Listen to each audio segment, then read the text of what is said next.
Good afternoon, everybody. How are we? Good to see all of you. It's an honor to be here with all of you. A lot of familiar faces in the room, a lot of new faces. And President Trump is back, and the golden age of America has most definitely begun. The Senate has already confirmed 5 of President Trump's exceptional cabinet nominees: Secretary of State Marco Rubio, Defense Secretary Pete Hegseth, CIA Director John Ratcliffe, Homeland Security Secretary Kristi Noem, and Treasury Secretary Scott Bessent. It is imperative that the Senate continues to confirm the remainder of the president's well-qualified nominees as quickly as possible. As you have seen during the past week, President Trump is hard at work fulfilling the promises that he made to the American people on the campaign trail. Since taking the oath of office, President Trump has taken more than 300 executive actions, secured nearly $1 trillion. All right, my friends, that was the brand new secretary for Donald Trump, the White House press secretary. Young, bold, and beautiful. And she is exactly what Donald Trump needs. She is smart, she's tenacious, and she was not taking any type of nonsense from the press. Now, Karoline Leavitt is the youngest press secretary in American history. She's the 36th White House press secretary. She was born in 1997, and let's face it, very impressive to have this type of job at such a young age. And folks, I'm going to show you the evidence today. She is going to go very far in life. Very smart, very articulate, very well-spoken. She made it very clear that business was not going to be conducted as usual. Of course, what else do you expect from Donald Trump and the Trump administration? Remember that President Biden, under his administration, kicked out 200 or 300 individuals that had press credentials because basically he thought they were not true reporters. And of course, I'm talking about people like me, for example, that report the news or give a commentary online.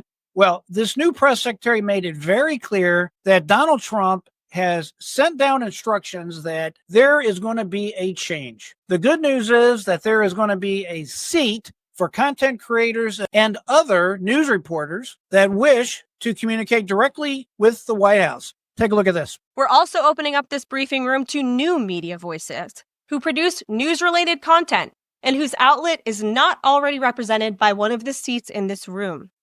We welcome independent journalists, podcasters, social media influencers, and content creators to apply for credentials to cover this White House. And you can apply now on our new website, whitehouse.gov/newmedia. Starting today, this seat in the front of the room, which is usually occupied by the press secretary's staff, will be called the new media seat. My team will review the applications and give credentials to new media applicants who meet our criteria and pass United States Secret Service requirements to enter the White House complex. So in light of these announcements, our first questions for today's briefing will go to these new media members whose outlets, despite being some of the most viewed news websites in the country, have not been given seats in this room. And before I turn to questions, I do have news directly from the President of the United States that was just shared with me in the Oval Office from President Trump directly, an update on the New Jersey drones. After research and study, the drones that were flying over New Jersey in large numbers were authorized to be flown by the FAA for research and various other reasons. Many of these drones were also hobbyists, recreational, and private individuals that enjoy flying drones. In time, it got worse due to curiosity. This was not the enemy. A statement from the President of the United States to start this briefing with some news. And with that, I will turn it over to questions. And we will begin with our new media members, Mike Allen from Axios, Matt Boyle from Breitbart. Mike, why don't you go ahead? Isn't it refreshing to have an administration that actually cares about the American people, that communicates with the American people? There's been a lot of people very worried about all the drones that we're seeing, frankly, all over the United States, especially in the northeastern United States. Well, guess what? Her first press conference, this press secretary goes ahead, communicates with the president as a press secretary should, and gets to the bottom and reports it to the American people so that folks at home are not worried. What an amazing concept. Now, unfortunately, she still has to contend with this woke media mob, if you will, They definitely were pressing her and trying to basically make her look bad in any way they possibly could. The woke media definitely was taking her to task in relation to President Trump's mandate to get the illegal aliens, especially the criminal illegal aliens, out of our country. And this press secretary put it straight. This signifies peace through strength is back. And this president will not tolerate illegal immigration into America's interior. And he expects every nation on this planet, again, to cooperate with the repatriation of their citizens who illegally entered into our country and broke America's laws. While the Colombian government quickly folded and agreed to all of President Trump's demands, flights are underway once again. This press secretary did an outstanding job and put every nation on notice that under President Trump's administration, it was not going to be business as usual. And this president expects that every nation on this planet will cooperate with the repatriation of their citizens. As proven by this weekend, when President Trump swiftly directed his team to issue harsh and effective sanctions and tariffs on the Colombian government, upon hearing they were denied a U.S. military aircraft full of their own citizens who were deported by this administration. Within hours, the Colombian government agreed to all of President Trump's demands, proving America is once again respected on the world stage. So, to foreign nationals who are thinking about trying to illegally enter the United States, think again. Under this president, you will be detained and you will be deported.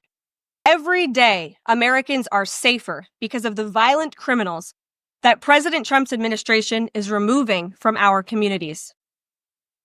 On January 23rd, ICE New York arrested a Turkish national for entry without inspection who is a known or suspected terrorist. On January 23rd, ICE San Francisco arrested a citizen of Mexico unlawfully present in the United States who has been convicted of continuous sexual abuse of a child aged 14 years or younger. ICE St. Paul has arrested a citizen of Honduras who was convicted of fourth-degree criminal sexual conduct with a minor. ICE Buffalo arrested a citizen of Ecuador who has been convicted of rape. ICE Boston arrested a citizen of the Dominican Republic who has a criminal conviction for second-degree murder. This criminal was convicted of murder for beating his pregnant wife to death in front of her 5-year-old son. And ICE St. Paul also arrested a citizen of Mexico who was convicted of possessing pornographic material of a minor on a work computer. These are the heinous individuals that this administration is removing from American communities every single day, and to the brave state and local law enforcement officers, CBP, and ICE agents who are helping in the facilitation of this deportation operation, President Trump has your back, and he is grateful for your hard work. Isn't it amazing? Isn't it refreshing that common sense is back in the United States of America? This press secretary made it very clear that President Trump is going to be a president for all Americans, red states and blue states. He made it very clear that America is back and America is first. That was one of the turning points, I would say, in the previous election campaign, where Americans were reminded that President Trump is a man of the people. And he, as a candidate, visited that town that was just derailed by the train derailment, no pun intended. And he offered support and hope, just like I saw the president do this past week. It was a purposeful decision by this president on his first domestic trip to go to North Carolina and to California to visit with Americans who were impacted by Hurricane Helene and also by the deadly fires. A red state and a blue state, both of which feel forgotten by the previous administration and the federal government. That is now ended under President Trump. He will continue to put Americans first, whether they're in East Palestine, in Pacific Palisades, or in North Carolina. Sure. Thank you, Caroline. On California, could you please clarify what the military did with the water last night as referenced in the president's Truth Social post? The water has been turned back on in California. As I said, common sense is back in America, and in California, the water has been turned back on. Imagine that.